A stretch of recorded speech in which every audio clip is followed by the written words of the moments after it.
జై శ్రీ గణేష. మన మహాభారతం చెప్పుకుంటున్నాం కదా, ఎంతవరకు వచ్చామో శాంతి పర్వం మొదటి ఆశ్వాసం అయితే పూర్తి చేసుకున్నాము. ఈ రోజు నుంచి రెండో ఆశ్వాసం చెప్పుకుందాము. ఇంతకీ స్టోరీ ఎంతవరకు వచ్చింది? మొత్తానికి మహాభారత యుద్ధం ముగిసింది. ఆ తర్వాత వద్దంటూనే చివరికైతే సింహాసనాన్ని ఏలుకోవడానికి ధర్మరాజు ఒప్పుకున్నాడు. ఇటు మిగిలిన పాండవులు, శ్రీకృష్ణుడు అందరూ కూడా సంతోషంగా ఉన్నారు. మరోవైపు ధర్మరాజు ముందే చెప్పాడు ధృతరాష్ట్రుడు, గాంధారి, విదురుడితోటి, మీరేం చెప్తే అది, మీరు చెప్పిందే శాసనంగా నేను రాజ్యాన్ని పరిపాలిస్తానని చెప్పాడు. ఎవరికి కేటాయించాల్సినటువంటి భవనాలు వాళ్ళకి కేటాయించాడు, ఎవరికి ఇవ్వాల్సినటువంటి పదవులు వాళ్ళకి ఇచ్చాడు. అన్ని రకాలుగా కూడా తన పనులన్నిటి కూడా ఒకటి తర్వాత ఒకటి పూర్తి చేసుకున్నాడు. అదేవిధంగా చనిపోయిన వాళ్ళందరికీ చేయాల్సినటువంటి కార్యాలన్నీ కూడా చేస్తున్నాడు. సో దీనితోటి మనకు మొదటి ఆశ్వాసం పూర్తయింది కదా. ఇక ఈ రోజు మనం రెండో ఆశ్వాసం చెప్పుకుందాము. రెండో ఆశ్వాసం విషయానికి వస్తే ముఖ్యంగా మనం చెప్పుకోవాల్సింది భీష్ముడు చేసినటువంటి స్తోత్రము అసలు మామూలుగా ఉండదు. చదువుతుంటే కళ్ళలో నీళ్లు తిరుగుతాయి. అంత అద్భుతంగా ఉంటది. కృష్ణుడు ఏంటి, కృష్ణలీల ఏంటి, కృష్ణుడి ప్రేమ ఏంటి, కృష్ణుడి గుణాలేంటి, అసలు కృష్ణుడి విరాట్ స్వరూపం ఏంటి, అసలు కృష్ణుడి గురించి చెప్తాడు భీష్ముడు. మహా అద్భుతంగా చెప్తాడు. అసలు యోగం అంటే ఏంటి, ధ్యానం అంటే ఏంటి, ఏ రకంగా చేయాలి, అసలు ఇదంతా కూడా ఈ రోజు ఎపిసోడ్ లో ఉంటది. మాక్సిమం భీష్ముడు చేసిన స్తోత్రం చదువుతాను. ఇంకా మిగిలిన విషయాలు నేను చెప్తాను, వినండి. ముందుగా ఇప్పుడు ఇప్పుడు అప్పటికి కొన్ని రోజులు గడుస్తాయి. ధర్మరాజు చేయాల్సినటువంటి కార్యక్రమాలను చేస్తాడు. ఓవైపు కుంతికి చేయాల్సిన సపర్యలు చేస్తాడు. మరోవైపు ద్రౌపదితో సంతోషంగా ఉంటాడు. మిగిలిన అందరినీ కూడా సంతోష పెడతాడు. అన్ని కార్యక్రమాలు జరుగుతుంటాయి. ఇక ఒక రోజు ఉదయమే లేచి శ్రీకృష్ణుడి దగ్గరికి వస్తాడు. వస్తూనే అంటే తన గుమ్మంలోకి అడుగు పెడుతూనే ఏమంటుంటాడంటే, బావ రాత్రి సరిగా నిద్ర పట్టిందా ఏంటి, ఏం జరిగింది, అంతా సంతోషమేనా, కుశలమేనా అని చెప్పేసి నవ్వుతూ ప్రశ్నలు వేస్తూ అలా అలా ముందుకు వస్తుంటాడు కానీ ఎంతకీ కృష్ణుడి దగ్గర నుంచి సమాధానం రాదు. అయినా కూడా తను మాట్లాడుతూనే ఉంటాడు. అయ్యో నీ వల్లే నాకు ఇంత జరిగింది, నిజంగా ఈ రోజు ఇలాంటి పరిస్థితి ఒకటి నాకు ఉంటుందని ఎప్పుడు నేను ఊహించలేదు, నీ వల్ల మాత్రమే ఇది సాధ్యమైంది కృష్ణ అని చెప్పేసి ధర్మరాజు ఓవైపు మాట్లాడాల్సినవన్నీ మాట్లాడుతుంటాడు. కృష్ణుడు మాత్రం ఒక స్థానంలో కూర్చుంటాడు. ఏంటి కృష్ణుడు సమాధానం చెప్పట్లేదని ఇట్లా ఒకడుగు ముందుకు వేస్తూ వస్తాడు. అసలు అలా ఉన్నప్పుడు కృష్ణుడు ధ్యానం చేస్తుంటాడు. ఆ సమయంలో ఎలా ఉంటదంటే కృష్ణుడి యొక్క ధ్యానం అసలు అది ఎలా ఉంటుందని చదువుతాను వినండి. ధర్మరాజు వెళ్ళేసరికి రత్నాల బంగారు మంచం మీద కూర్చున్నాడు శ్రీకృష్ణుడు. బంగారం పొదిగిన ఇంద్రనీలమణిలా ఉన్నాడు అతను. దగదగా మెరిసిపోతున్న ఆవరణాలతో చుక్కలతో నిండినటువంటి ఆకాశంలో ఉన్నాడు. పసుపు పచ్చటి పట్టు వస్త్రం, మేరు పర్వతం దావున్న మేఘల్లా ఉన్నాడు. వక్షస్థలం మీద వెలిగిపోతున్న కౌస్తవ పనులతో సూర్యుడు ఉదయిస్తున్నాడా అన్నట్టుగా, అంటే ఆ రోజు కృష్ణుడు వేసుకున్నటువంటి వస్త్రాల మీద దాని గురించి చెప్పారు. ఆ తర్వాత భక్తిపూర్వకంగా చేతులు జోడిస్తూ ధర్మరాజు, కృష్ణ ఎలా ఉన్నావు ఏంటి అని చెప్పేసి ఇంకా అడుగుతూనే ఉన్నాడు. అయినా కృష్ణుడి దగ్గర నుంచి ఎలాంటి సమాధానం లేదు. దాంతో ఇంకాస్త ముందుకెళ్ళి తదేకగా పరీక్షించి చూస్తాడు కృష్ణుని.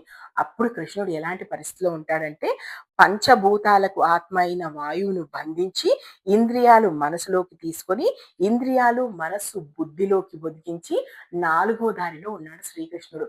4 దారులు అంటే ఏదైతే యోగాభ్యాసంలో 4 దారులు ఉంటాయి. మొదటి దారి ఏంటి అంటే ఇంద్రియాల విషయాన్ని ఇంద్రియాల్లో కలపడం మొదటి మార్గం. అదేవిధంగా ఇంద్రియాలని మనసులో అంచుకోవడం రెండో మార్గం. ఇంద్రియాలు మనస్సు బుద్ధిలో కలిగించుకోవడం మూడో మార్గం. అవన్నీ యోగం ద్వారా నిలపడం అనేది నాలుగో మార్గం. అంటే ఒక స్థానువులాగా ఊపిరి కూడా ఆడట్లేదు, అలాగే కూర్చుండిపోయాడు శ్రీకృష్ణుడు. అసలు ఎంత కూడా ధర్మరాజు అంటే కూడా మాట్లాడకపోవడంతో వెంటనే ఇలా అంటాడు, కృష్ణ నువ్వే క్షరుడివి, నువ్వే అక్షరుడివి, అంతటికి నువ్వే కర్తవి, నువ్వే అధిపతివి, నువ్వొక్కడివే పురుషోత్తముడి కృష్ణ, ప్రసన్నుడిగా ఏంటి నేనేం మాట్లాడినా నువ్వు సమాధానం ఇవ్వట్లేదు, అసలు ఏంటి ఈ పరధ్యానము, ఎక్కడ ఉన్నావు కృష్ణ, ఇక్కడ ఉన్నావు కృష్ణ అని చెప్పేసి తట్టి అడుగుతుంటాడు శ్రీకృష్ణుని.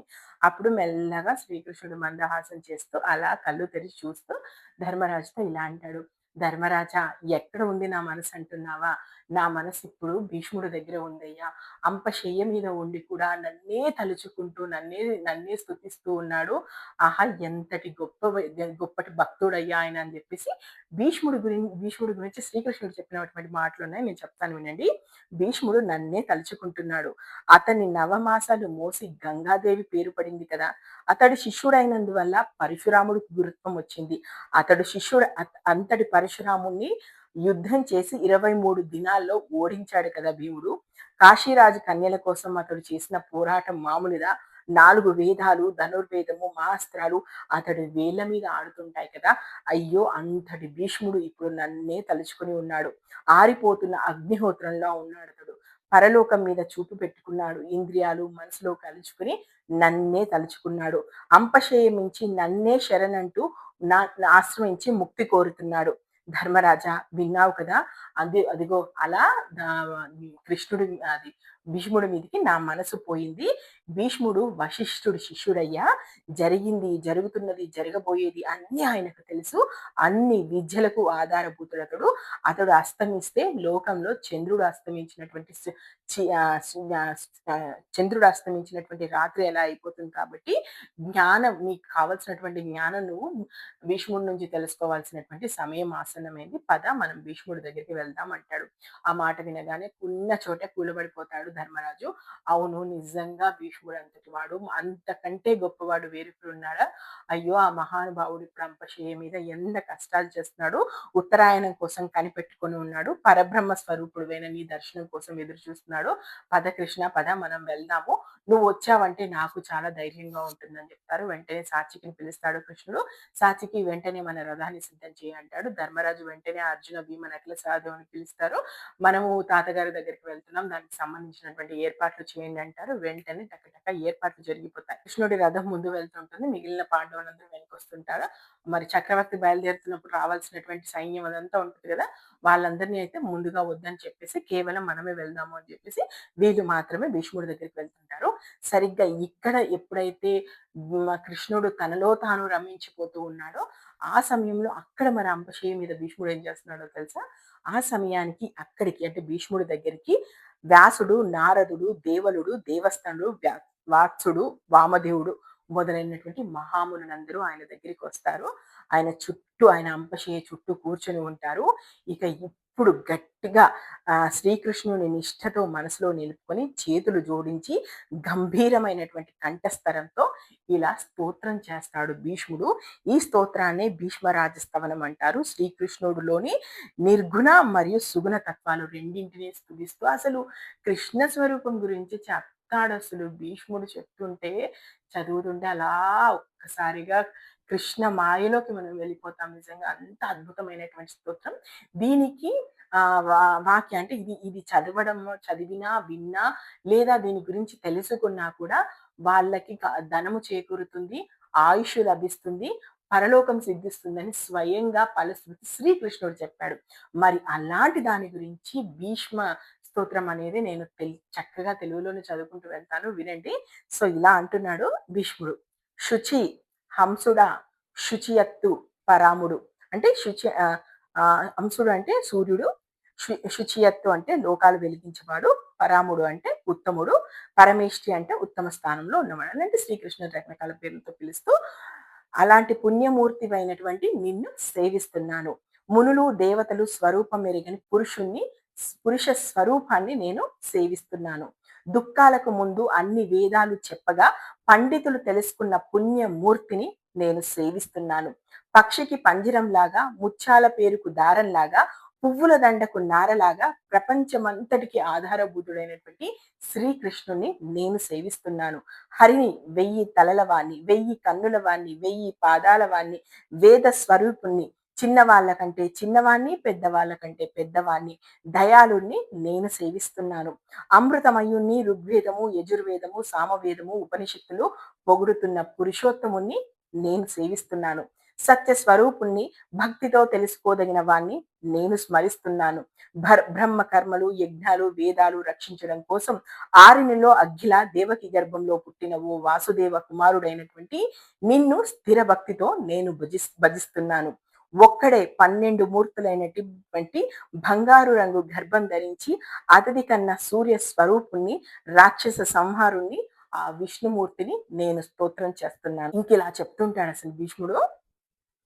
దేవతలకి, పితృదేవతలకి శుక్లపక్షంలోను, కృష్ణపక్షంలోను అమృతపానం కలిగిస్తూ ప్రకాశించే చంద్ర స్వరూపుణ్ణి, ఆత్మేశ్వరుణ్ణి, ఆ శ్రీకృష్ణుణ్ణి నేను సేవిస్తున్నాను.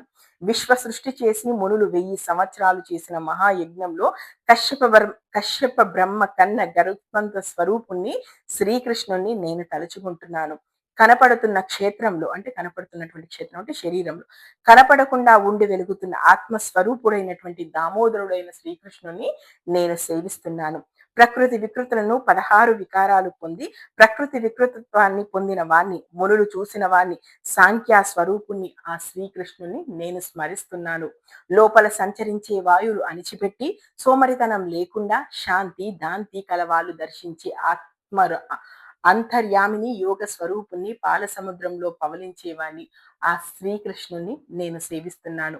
ఇంద్రియాలు జయించిన శాంతులు జన్మ జన్మల పాప పుణ్యాలు వదులుకుని పొందే ఆనంద మూర్తిని మోక్ష స్వరూపమైనటువంటి ఆ శ్రీ మహావిష్ణువుని నేను సేవిస్తున్నాను. భూమి అతడి పాదాలు, అంతరిక్షం అతని నాభి, స్వర్గం అతని శిరస్సు, అతని కల్లే సూర్యచంద్రులు, మొహం అగ్ని, దిక్కులు చెవులు ఆ మహాకాయుణ్ణి విశ్వ స్వరూపుడైనటువంటి హరిని నేను సేవిస్తున్నాను. ప్రాణకోటి యావత్తును మింగేసి లోకాలన్నింటినీ నీటిమయం చేసి ఆత్మ వశం చేసుకుని చిన్ని బాలుడై నీళ్లలో తేలియాడే స్వరూపుణ్ణి శ్రీకృష్ణుని నేను తలుచుకుంటున్నాను. తల వెంట్రుకల్లో మేఘాలు, అవయవల సందుల్లో నదులు, కడుపులో సముద్రాలు ఉన్నటువంటి ఆ దేవదేవుణ్ణి, ఆ జల స్వరూపుణ్ణి, దేవకీదేవి కొడుకుని ఆ శ్రీకృష్ణుని నేను స్మరిస్తున్నాను. మొహము, బాహులు, తొడలు, కాళ్ళు బ్రహ్మ క్షత్రియ వైశ్య శూద్రుల జన్మస్థలాలైనటువంటి మహావిష్ణుమూర్తిని, 4 కులాల స్వరూపుణ్ణి విష్ణుమూర్తిని స్తోత్రం చేస్తున్నాను. ఇప్పుడు నేను చెప్పిన దాంట్లో అర్థమైంది కాదు. ముందు వచ్చేసి ఆకాశం మొత్తం నిండి ఉన్నటువంటి హరి గురించి చెప్పాడు. నెక్స్ట్ అన్ని లోకాలన్నీ అయిపోయి అంతా మొత్తం లోకాలన్నీ కూడా జలమయం అయిపోయిన తర్వాత ఆ చిన్ని బాలుడైనటువంటి వటభద్ర సాయి గురించి చెప్పాడు. ఆ తర్వాత ఈ 4 కులాలు అతని నుంచి ఎలా వచ్చాయి అనేది చెప్పాడు. సో ఇలా ఒకటి స్మృతిస్తున్నాడు. శ్రీకృష్ణుడే అంతటికీ మూలం శ్రీకృష్ణుడే అని చెప్పేసి. మాసాలు, ఋతువులు, ఆయునాలు, సంవత్సరాలు అయి చివరికి సృష్టి ప్రళయం చేసి ప్రకాశించే కాలస్వరూపుని, యోగీశ్వరుని శ్రీకృష్ణుని నేను సేవిస్తున్నాను. మునులు, దేవతలు అనంతుడంటూ పొగుడుతున్నటువంటి ఆ శేషమూర్తిని, జగత్తుకు ఆధారభూతుడైనటువంటి విష్ణుదేవుని, కృష్ణుని భక్తితో నేను ప్రార్థిస్తున్నాను.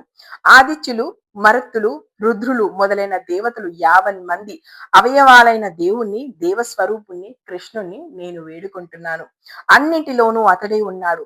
అన్ని అతడిలోనే ఉన్నాయి. అన్ని అతడి వల్లే జరుగుతున్నాయి. ఆ స్వరూపుణ్ణి, వృషిష్ఠులు శ్రేష్ఠుణ్ణి, కృష్ణుణ్ణి నేను ఆశ్రయిస్తున్నాను. మత్స్యావతారం ఎత్తి పాతాళం నుంచి వేదాలు తెచ్చి బ్రహ్మకిచ్చి దేవతల సన్మానం పొందిన శ్రీకృష్ణుని నేను సేవిస్తున్నాను. కూర్మావతారం ఎత్తి అమృత మదనం అప్పుడు తేలికగా మందర పర్వతాన్ని మోసి దేవతలకు మేలు చేసిన కృష్ణుని ప్రార్థిస్తున్నాను. నరసింహ అవతారం ఎత్తి ఘనుడైన హిరణ్యకశిపుణ్ణి కరుగోళ్లతో చీల్చేసినటువంటి తేజోమూర్తిని, స్వయంభువుని, శ్రీకృష్ణుని నేను ప్రార్థిస్తున్నాను. మత్స్యావతారం, కూర్మావతారం, నరసింహావతారం అన్ని ఆయన అని చెప్తున్నాడు. వామనావతారం ఎత్తి ఉడ్డలమైనటువంటి బలవంతుడైనటువంటి బలి చక్రవర్తిని అనగదొక్కి ముల్లోకాలు ఆక్రమించుకున్న అద్భుత మూర్తి శ్రీకృష్ణుని నేను స్మరిస్తున్నాను. పరశురామ అవతారం ఎత్తి జమదగ్న మునికి జన్మించి 21 మారు రాజ్యుల్ని తెగ నరికిన క్రోధ స్వరూపుణ్ణి నేను ప్రార్థిస్తున్నాను. శ్రీరామావతారం ఎత్తి దశరథ మహారాజు కుమారుడై శత్రు భయంకరుడైనటువంటి రావణుణ్ణి లిప్తలో చంపేసినటువంటి క్షాత్ర స్వరూపుడైనటువంటి కృష్ణుణ్ణి నేను స్మరిస్తున్నాను. ఇక్కడ మనకి దశావతారాల్లో బలరామ అవతారం ఉందని కొందరు అంటారు. లేదు బలరామ అవతారం లేదు అని చెప్పేసి కొందరు అంటారు. అంటే అక్కడ బుద్ధ అవతారం ఉందని కొంతమంది అంటారు కదా.